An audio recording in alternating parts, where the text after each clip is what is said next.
So we actually cover 60 different conditions, and they're not really all muscular dystrophies, but they all result in weakening and wasting of the muscles, and that can limit life in some cases. So the most severe cases, kind of SMA and Duchenne.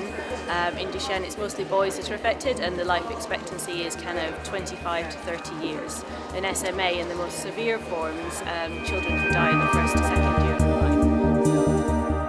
So it causes them to weaken and waste. So lots of times there's a mutation in a gene that carries the instructions for a protein that does a vital function in the muscle. So in Duchenne, for example, there's a mutation in the dystrophin gene.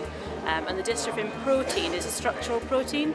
And if you think of like a piece of scaffolding, you need all the bits in it for the scaffolding to stay rigid and strong. And if there's a bit missing, the scaffolding will collapse. There's some really good research actually. So all the conditions are at very different stages. Some we're still trying to find the genes and understand exactly what's going on in the disease. But in others, so for example for Duchenne, there's things actually in clinical trial now, which is really exciting.